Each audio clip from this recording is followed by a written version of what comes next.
Hello, my friends. Have you ever gotten extremely frustrated or exacerbated with a video game before?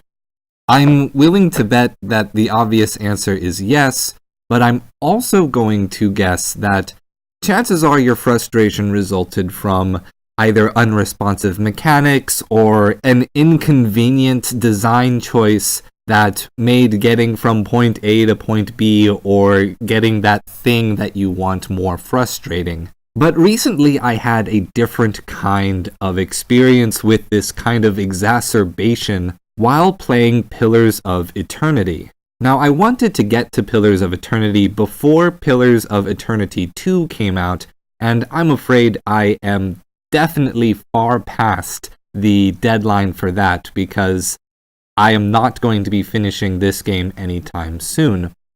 But my reason for being exacerbated with this game is not because of any mechanical frustration, though if I had to point to one, I would definitely just say that the many loading screens and a few UI choices that probably don't pose any problem whatsoever on PC do slow down my enjoyment and took some time getting used to.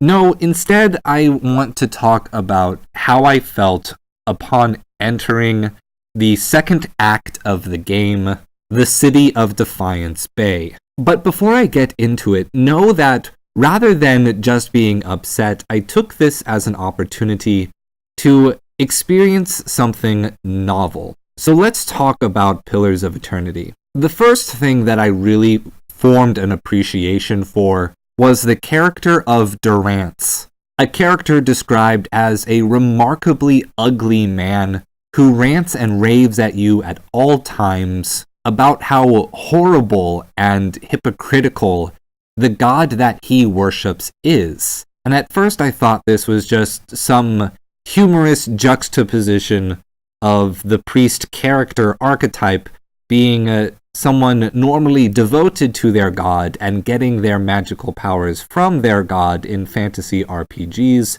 and replacing that archetype with someone who actively reviles the god that they worship and yet still follows them and their teachings. Part of progressing through Durance's storyline requires that you actually take the time to talk to him about various topics in his dialogue trees to get to know him. And in doing so, I came to see Durance in a different light. And at this point, the character really reminds me of an archetype more inspired by Diogenes. He may be mad and doggish, but everything he says is consistent with itself, and even if you don't agree, it does pose interesting challenges to your view by being so remarkably consistent.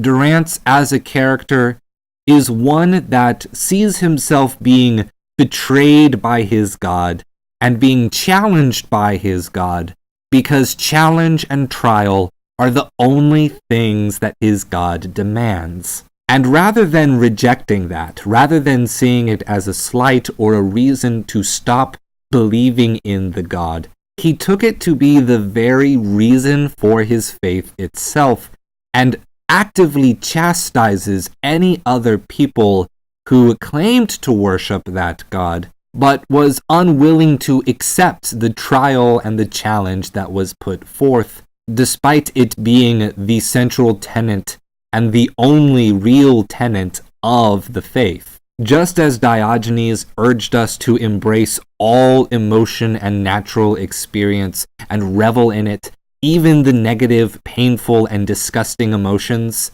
Durance too encourages us to face trial by fire head on and embrace it as trial, not expecting reward or outcome of any kind. The experience of actually getting to travel and fight alongside Diogenes, one of the most famous figures in the history of philosophy, has been extremely enjoyable to me, and I just wanted to give props to the game for providing this experience before I switch over to the experience that is frustrating, but in its frustration also offers something that I haven't experienced in a game before. When entering Defiance Bay, the first thing that occurs is you are greeted by a large mob of rabble-rousers who are crying about justice and denouncing the evils of animancy. Animancy in this world is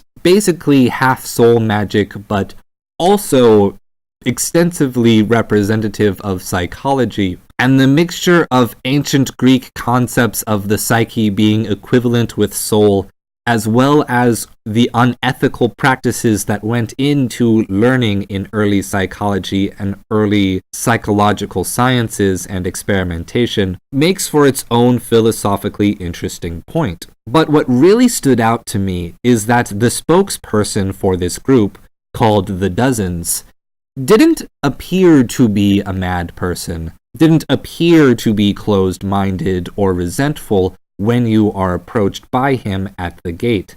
In fact, he literally says to go and visit their headquarters and encourages you with the tagline, "There are a lot of open-minded people there." And as you go through side quests in the city, it becomes very apparent that they are anything but open-minded.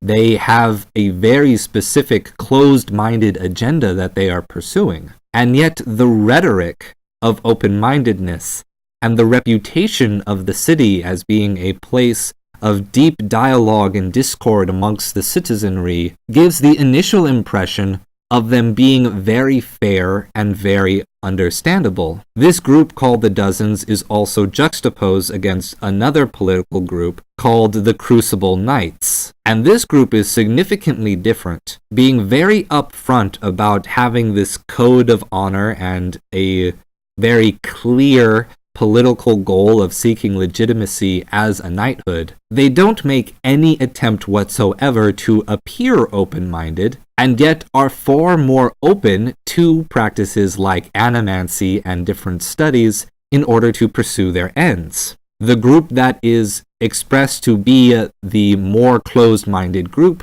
appears to be more open-minded to further study of new ideas and new realms of science in the context of this universe. However, when you visit them for the first time, the very first conversation you have is with a Crucible Knight who embodies the sentiment of racism against one of the fantasy races in this world called Orlans, which are basically small elf-like creatures. Think like Dobby from the Harry Potter series, only a bit hardier. However, this person too is not simply a ball of hatred, but presents himself as being an extremely reasonable person. And the extremely reasonable thing that he is asking is for all people of that race to just be monitored, perhaps by the kind of militant organization to which he belongs. When you question him on this, whether you gently suggest that he may be overstepping his bounds,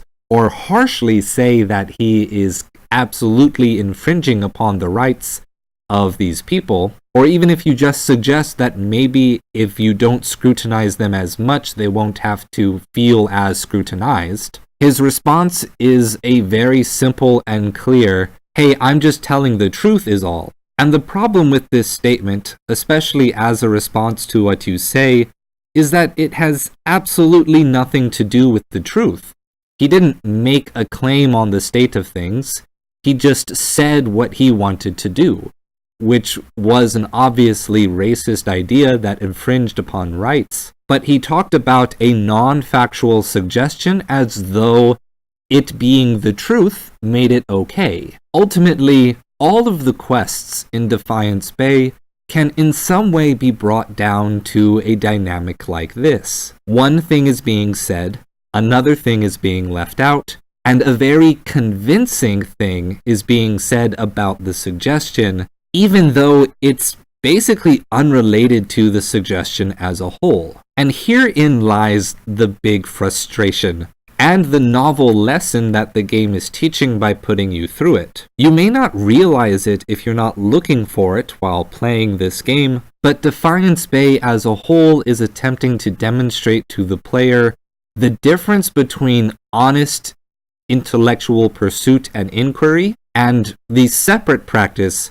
of persuasion and rhetoric. Now, it's unfortunate that the truth and logical form are not themselves the things which are most persuasive to people, and that rhetoric and persuasion appeals to emotion, positions of authority, or positions of popularity. It is absolutely true that the studies of rhetoric and persuasion are their own unique field, their own unique form of conversation. There are so many ways to be persuasive without actually needing to rely on rationality. And this distance between persuasion and logic is one of the biggest fears that philosophy has been dealing with since its inception in ancient Greece. Many of the ancients wrote books on rhetoric, criticizing the sophists and other prominent politicians for their focus on rhetoric, as opposed to being focused on virtue and actually providing information and proper teaching to the citizenry, but at the same time cataloged the methods, the styles, and the strategies that rhetoric employs in order to be convincing. And many philosophers ended up holding the position, Plato included, that rhetoric is an empty and base practice on its own. In order to compete, in order for philosophy to stand a chance against things that are irrational and yet convincing, the philosopher must be able to employ rhetoric just as tactfully as anyone else. The reason why Defiance Bay is frustrating to me is not because there's something wrong with how this part of the game was designed, but because it was designed so well to make you feel the distance between rhetoric and logic, to make you feel the distance between dialogue and debate. And to a certain extent that pains me, because I used to do debate, and that won't come as a surprise to anyone. I committed myself very fully to the practice of persuasive argument when in high school, and was the first person in my high school in more than a decade to go to the National Congressional Debate Tournament, though admittedly I didn't get very far. But I didn't continue with debate simply because learning debate helped me to realize my passion for philosophy. And eventually I came to find that debate was empty. You can try to win an argument, but the only thing that results from winning is that you don't learn anything new. You just go on with whatever you argued for. You don't gain anything by winning. It's only by losing a certain portion of your argument and then working with your interlocutors to develop the ideas and create something new can you as an individual actually gain, actually progress in the ideas you want to express. So it all comes down to a fail faster mentality. If you focus on debate, if you focus on rhetoric, and you focus on winning, you may progress socially in a very surface level, perhaps financial, perhaps popular sense of the word, but you won't progress personally. You'll stagnate. And this helped me to realize that the ideal scenario for a philosopher is not to be right about any of your ideas, but to find the person who can prove you wrong, so that you can make something new together with love and goodwill. That's why the first word in philosophy is love. The second word is wisdom. It is a loving practice that pursues wisdom. Debate and rhetoric can only be hostile, and that hostility is extremely frustrating. And I think Pillars of Eternity does a marvelous job making the player understand this in an intuitive way.